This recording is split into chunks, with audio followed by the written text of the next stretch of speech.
I think we should start it out with a plane joke. I want a plane joke. I need a plane joke. They're just not landing right now. None of the plane jokes I landed. That's it. That's a joke.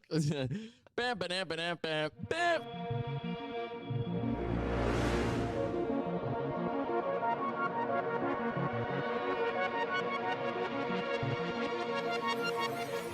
I'd much rather have Gerard Butler be my pilot than Tom Hanks. Because regardless of what happens, he'll get you home safe. Regardless. Yeah. Regardless. Even if you're being brutalized by a group of vandals, even if you're flying in tumultuous weather, he will get you home. That was the ad. That was the paid ad subscription from what was the Trailblazer.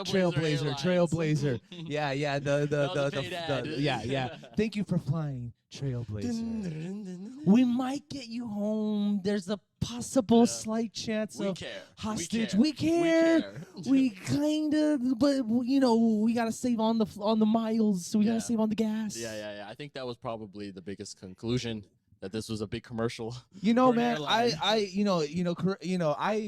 correct me if I'm wrong. I have no idea how to run a business, but for me, if I come into a situation room and I have lost an entire plane, pilots, stewardesses, passengers, People have died. I'm gonna come in and start firing people, man. Can you imagine Gerard Butler goes back? Dude, they had RPGs on that island. We just got done seeing Gerard Butler's new film, Plane. That's it. Not the plane. Plane. No, plane. Plane. Yeah. And that is pretty much this movie. It's pretty plain. No pun intended. That was good. That was good. You know, basic action. I mean, what's your favorite Gerard Butler movie? Law-abiding citizen.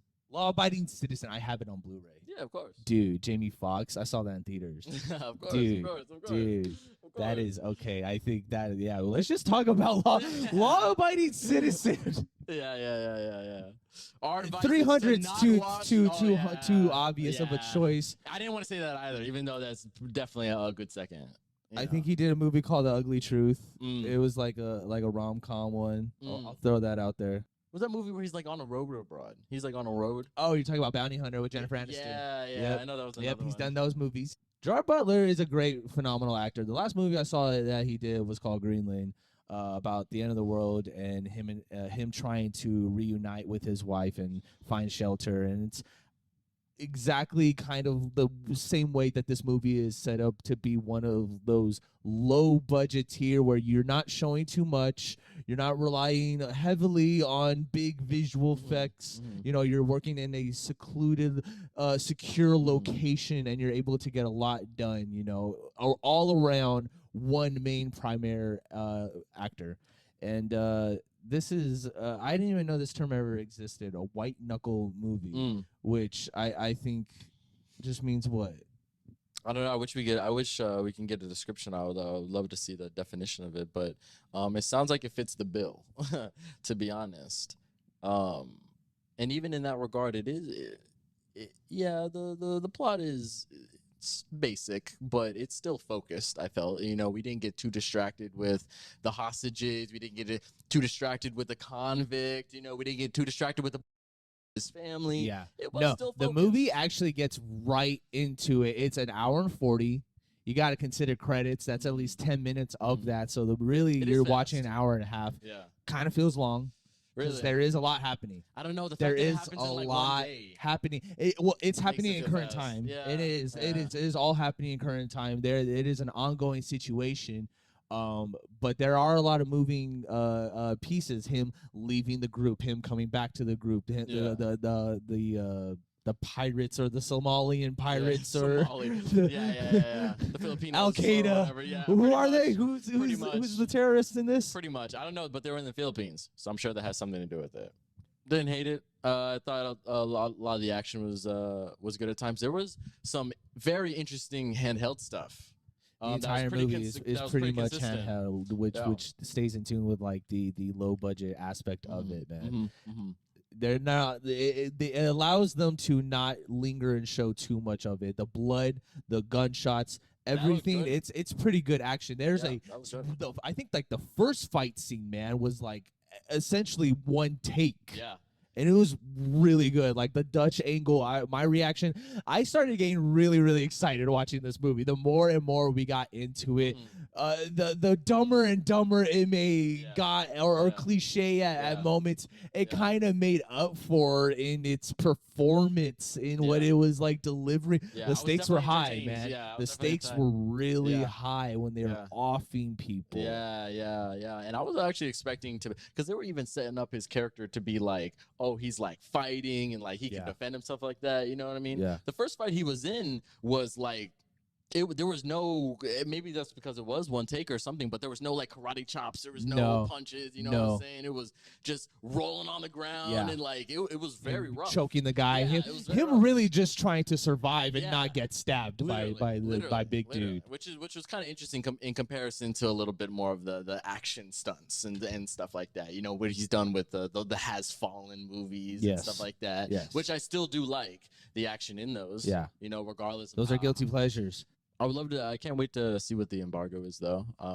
I don't think it's not going to be too high. I would say maybe right around like 75, maybe 72%. So what, you think a sequel?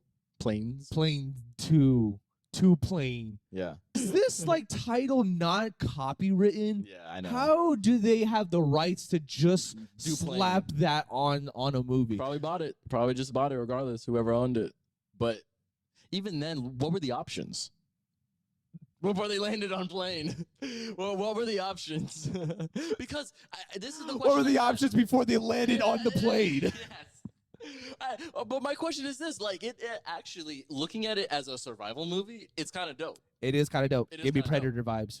Interesting. With you the know, just big dudes, you know, in the forest, swag, guns, you know. Listen, you know, I love that stuff. Honestly, I geek for that. Yeah, okay. And it passes on that. It does pass on that. Yeah, it does the job. It does the job. It doesn't try to reinvent the wheel at all or anything, but it holds its weight. I think for me, when I watch these kind of movies, my expectations are always like very, very low.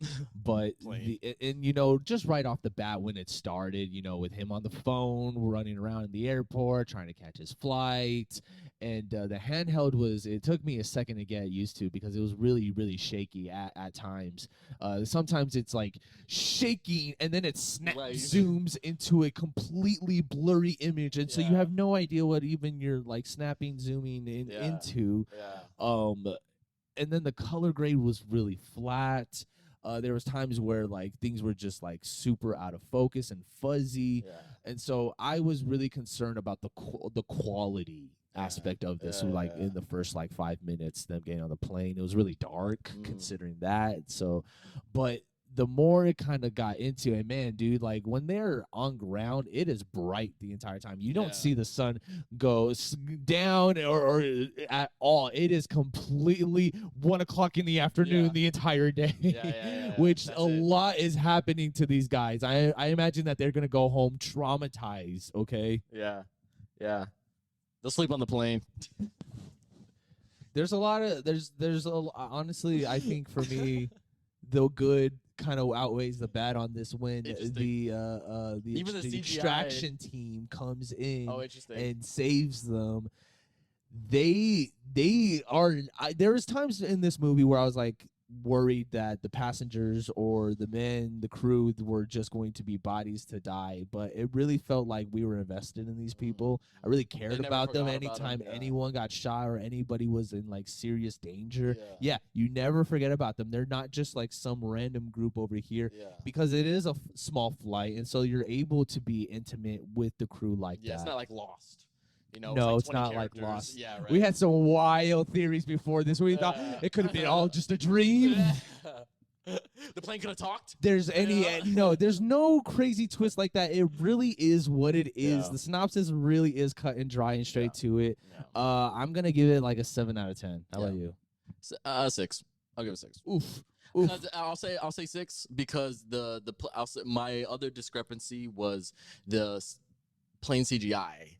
was Yeah. rough in the air. It was man. rough. It was rough in the It was rough air. at times. There were some times where it was okay. It was good. Yeah, But then there was times where it was It's just good. not because they were trying to passing. do the shaky cam with it, And it then was zoom just, in. It was just like it was just clipping. It was just it just wasn't good. It just wasn't good. And especially at the end when it landed, it looked like Professor Xavier's plane. Yeah, But I'm right. telling you, dude, I'd much rather have. Who is your favorite pilot of all time? Ugh. Dude, what? Kirk. Oh. Denzel Washington. Forgot. And James- he's good James when Tiberius Kirk. he is the best. He's better than all of them because he was drunk in that. Yeah, I said the fucking captain of the Enterprise, but you know, better guess, I guess. I can't Beverage. imagine Beverage. anybody wanting to fly Trailblazer ever again. This must be the Spirit Airlines of movie Yeah, I know, airlines. dude. Trailblazer is the Motel 6 of the air, man. Get them off that flight. No wonder they paid $40 a ticket. Yeah, they These found poor it on guys, yeah. Trivago. Yeah, they're harboring a convict. They never let him know. Oh my you know? God. They just The like- convict never ever explains his crime, why he's there, where they're trapped. He literally, they just come on board and they're like, "Hey, you're stuck with us, man." And my Makes favorite zero part- sense. There's no way that you are just bringing a convict on And- flight without any And my paperwork favorite part, documented dude, in the and my favorite system, part, dude, and my man. favorite part- Overseas? Weren't they He's flying joking. overseas? He's joking about the plane potentially crashing. Like, oh, I'll just read the manual, whatever the fuck. And it crashes. Hilarious. Hilarious. Hilarious. I have to go into in Gerard movies a little bit. Dabble around. We do, man. Play He's around got a some little bit. His hitters old- and he's got some His misses. old stuff. Yeah. He really does. I mean, right now he's at a weird point with his career because I wouldn't say Gerard is doing movies that are anything that's really challenging himself, like, you know, Adam Sandler, Brandon Fraser, you know, yeah, they're you don't really see him in really- makeup or No, stuff like that. he is stuff like just that. Gerard Butler, Yeah. which a huge complaint I had was the pilot uniform that they were wearing. You know how it's just short sleeve, and I just said, all right, fine, whatever. And then the movie starts, and he immediately takes it off and just puts on a green T-shirt, Right, which right. I feel completely ruins the whole fantasy of this is just a man who is a pilot and he is doing everything he can to get his people home. Yeah. You know, I feel like that just totally rips away the humanity. And at this point, I'm literally just watching Gerard Butler doing test footage action scenes.